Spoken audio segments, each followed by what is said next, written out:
Declarar voto.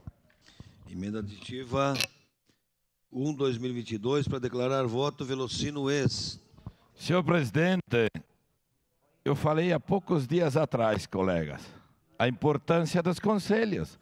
Tanto é que eu fiz 2 emendas no projeto que logo virá nesta casa, que vai para a responsabilidade de decisão dos conselhos.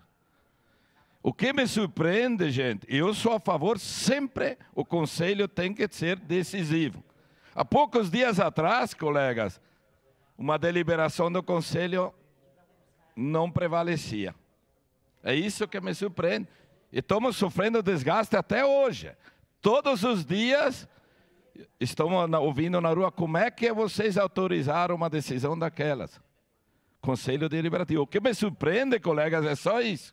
Eu sou a favor sempre, conselho, se foi criado, tem que participar. E tem muita gente que falta nas reuniões dos conselhos, inclusive na segunda-feira que teve o Conselho Rural reunido, por decisões muito importantes.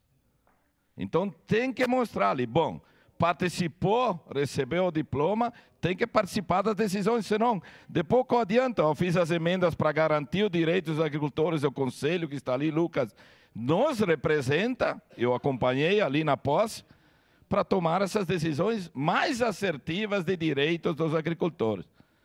Sempre sou a favor, acho que o tempo lá não está correto, colega, porque eram 2 minutos. Sempre sou a favor que tem que ser ouvido o conselho. Se foi criado, tem que ser ouvido e tem que participar. A única coisa que me surpreende é que ora o conselho deve ter essa participação por algum... Ora não, mas quem sou eu para julgar?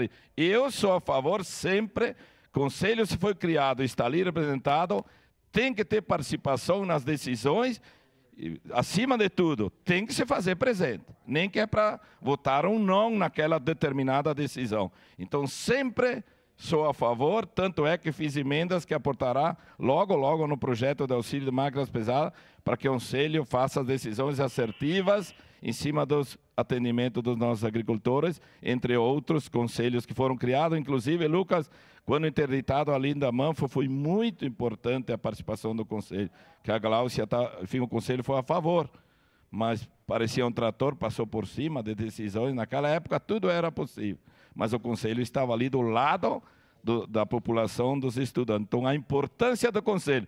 Mas, para mim, para este vereador, nada contra a opinião, sempre há de haver a participação do conselho.